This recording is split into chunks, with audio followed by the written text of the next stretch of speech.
se tenir, il faut envoyer un message. Je trouve ça tout à fait louable. Joanne Bellil, bon matin. Bon matin à vous, M. Moret. Comment ça va? Ça va très bien, et vous? Oui, qui est Joanne Bellil? Elle travaille où, Joanne? Oh, Joanne Bellil, c'est une employée, c'est une préposée aux bénéficiaires en chirurgie thoracique de l'hôpital Laval. OK. Vous êtes à l'emploi de l'hôpital Laval depuis combien de temps? 16 ans. OK. Pourquoi partir ça? Dans le fond, tu sais, Facebook, tout le monde passe ça, les Facebook, les pétitions, tout ça. Dans le fond, pourquoi se donner la peine? T'sais, on se dit, on était, quoi, je sais pas, 20 000, 30 000 dans les rues, là, il y en a qui disent 50 000. Il y avait beaucoup de monde. Puis le gouvernement nous a envoyé un finger, ne respecte pas l'opinion des gens. Le gouvernement Charest est l'un des pires gouvernements de l'ère moderne, assurément. Pourquoi partir à Facebook à ce moment-là? C'est une idée d'un retraité de l'hôpital Laval, M. Normand Quentin, oui. un ancien collègue de travail, qui a eu l'idée de le partir sur Facebook. OK. Voyant les membres s'accumuler assez rapidement, les gens étant en colère, on a décidé... On a dit, OK, la page Facebook, c'est bien beau, mais il faut faire une action concrète.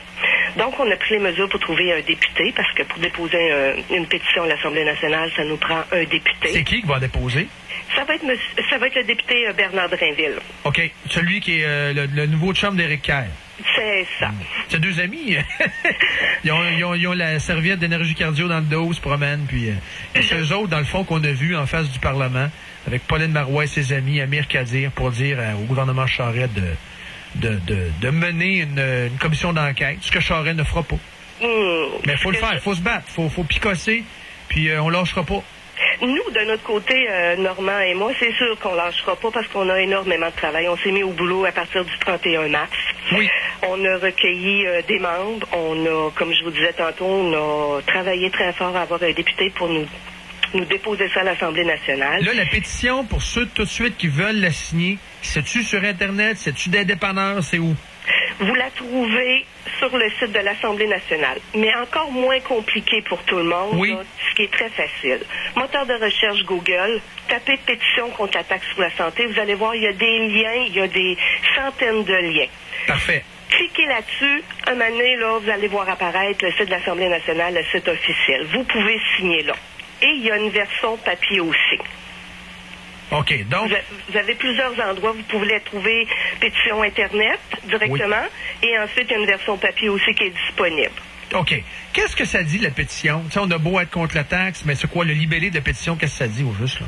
Le libellé de la pétition, ça dit que, bon, grosso modo, ouais. Là, je vais faire ça court. Grosso modo, là. C'est que nous autres, là, les petits travailleurs moyens, là, les petits cols rouges, appelez-les comme vous voulez. Peu importe. On est le même monde, là. Les étiquettes, là, je m'en balance, là, on est le même monde. Là. On est tous le même monde. Du monde ordinaire. Ça veut dire que on est allé au maximum de ce qu'on est capable de payer en tant que citoyen. C'est ce que ça veut dire. We're bleeding from the nose. On est taxé, ça nous sort par le nez, par les oreilles, et au bout du compte, c'est ça qui est plus fâchant. Votre affirmation, elle est tout à fait juste. On n'aura rien d'autre. On n'a rien d'autre. On n'a pas de certitude du gouvernement Charest qu'on va avoir des médecins de famille. C'est ça. Qu'on va avoir une amélioration dans le domaine de la santé. Puis je lisais encore hier matin sur un fil de presse que je veux vous dire aussi qu'on n'est pas, on n'appartient à aucun parti politique. C'est important, ça. Vous n'êtes pas de marionnette d'Éric Kerr, de marionnette de Gérard Deltel, peu importe les politiciens. OK, parfait, vous êtes indépendant. Je vous dirais que la seule chose qui nous relie au député Bernard Drainville, c'est qu'il nous fallait un député pour que ça soit légal et déposé à l'Assemblée nationale. Avez-vous des témoignages dans votre environnement? Je comprends que vous êtes une travailleuse syndiquée dans le domaine de la santé, c'est tout à fait louable et juste, mais dans les commentaires que vous avez recueillis, des gens qui ont peut-être pas l'emploi que vous avez, qui est un emploi, somme toute, quand même assez bien rémunéré et stable, il y a quand même des gens dans un état précaire, un statut précaire, des gens qui je voyais dans le reportage hier à Radio-Canada, des gens qui ont des enfants handicapés, qui doivent supporter une lourde charge, puis qui n'ont pas cet argent-là. D'autant plus que, c'est ça que j'ai trouvé ça le fun hier dans le reportage de Radio-Canada, il y a un monsieur qui garde son enfant handicapé à la maison, donc soustrait l'État de l'appui. Lui, il se dit, garde, je vais en garder à la maison, je vais en prendre soin. Il fait sauver de l'argent au gouvernement, Mais c'est pas ça, le gouvernement va leur pincer avec la taxe fixe sur la santé.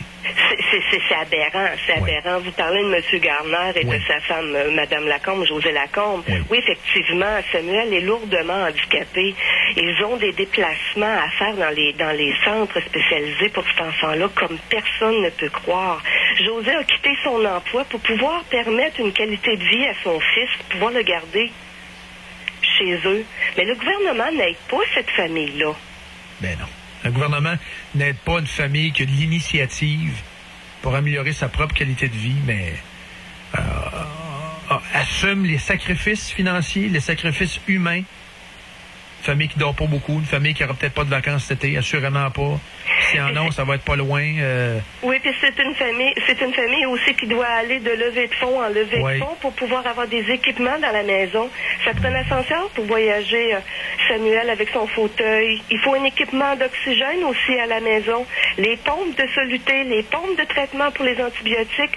C'est une famille, c'était la famille idéale à présenter dans le reportage. Et c'est pour ça que moi, je l'ai choisi. C'était flagrant. Et moi, étant donné que je suis dans le domaine de la santé, je suis préposée aux bénéficiaires, je suis de première ligne avec les patients, je suis la petite fille qui s'assoit puis qui les console, puis je vois que ça se détériore dans le domaine de la santé. Il y a des familles qui partent de cette île. Le monsieur ou la madame qui est atteint d'un cancer, qui doit résider à l'hôpital pendant un mois et demi, il n'y a pas d'argent qui rentre, ni du conjoint, ni de la conjointe. On fait quoi? Moi, je me suis fait dire, regarde, la seule possibilité qu'on a à se trouver de l'argent, c'est d'aller chercher un montant sur notre hypothèque. Oui, marge de crédit hypothécaire. On s'endette parce qu'on n'a pas le choix. Il faut coucher à l'hôtel, les lunchs. On n'a pas les moyens financiers d'être malade. Et on va avoir une taxe en plus. Sans garantie d'amélioration. Vous, là, vous êtes à l'hôpital depuis près d'une quinzaine d'années. Avez-vous senti la détérioration des soins, la détérioration de la qualité du service? Oui. Je vous dirais que depuis les 5 dernières années... En quoi c'est pire? En quoi c'est pire? Oui. On n'a pas de personnel. On n'a pas de personnel. Les infirmières sont à bout. Ça fait du 16 heures régulier, 3 à 4 fois par semaine. Nous, du côté des préposés, beaucoup qui sortent de l'école, quand ils viennent faire le stage chez nous, abandonnent la profession. Ça demande énormément. On a une surcharge. La population est vieillissante. On a des patients, on lève patients. On a des patients qui sont paralysés. On a des patients qui sont obèses. On a des patients à faire manger. C'est énorme. Et c'est épuisant, le travail en milieu hospitalier. Épuisant. Donc, il fait 32 en plus comme en fin de semaine. Il n'y a rien de drôle là. Quand vous êtes obèse, handicapé. Incroyable. Et nous, là, c'est tout le temps... Mais c'est la réalité. C'est sûr que c'est une réalité. Tu sais, quelqu'un qui n'aime pas l'emploi que vous faites, et je vois que c'est une passion pour vous, c'est sûr... la personne, elle va aller... elle va quitter cet emploi-là. Vous êtes là. Je comprends que c'est un job pour vous, mais il faut aimer ça. Il faut aimer le monde, le contact humain. Tu sais, c'est pas un job ordinaire, c'est une vocation. Ben, moi, je vous dirais que je suis pas là à cause du salaire, parce que tantôt, vous disiez qu'on était quand même bien payé. Non, mais je comparais à une famille qui doit abandonner un salaire, justement. Je faisais référence à la famille qui était illustrée dans le reportage à Radio-Canada. Une famille qui dépend de 2 salaires, qui doit en abandonner un pour que la conjointe reste à la maison et s'occupe d'un enfant. Je faisais référence à ça. Mais en même temps, les employés du service de santé, le système de santé, je comprends que vous êtes en négociation, tout ça, je ne veux pas entrer là-dedans, mais si vous avez une certaine garantie d'emploi, c'est ce que je veux dire, vous avez une sécurité d'emploi. Là. Oui, je vais l'admettre avec vous. Notre convention collective nous permet, pendant un certain temps, de pouvoir être malade. C'est ça. Non, mais c'est... Ça, je vous là-dessus, je vous l'accorde. Parce que moi, je suis monoparentale. J'ai 3 jeunes enfants, puis je vous dirais qu'avec 30 000, ce qui s'en vient sur le nouveau budget, là, je ne sais pas comment je vais faire pour avec lui. Donc, pétition contre la taxe fixe sur la santé. Allez sur Facebook, signez ça, et c'est une autre manifestation contre le gouvernement Charest qui écoute personne. J'aimerais ça que des simples députés libéraux commencent même à questionner leur chef. Ça serait rafraîchissant. Quitte même à démissionner. Il y en a 3 qui démissionnent. On se retrouve théoriquement en situation de gouvernement minoritaire. Ça pourrait être... Moi, j'y crois pas beaucoup. Ça pourrait être le fun. Moi non plus, j'y crois pas beaucoup, malheureusement.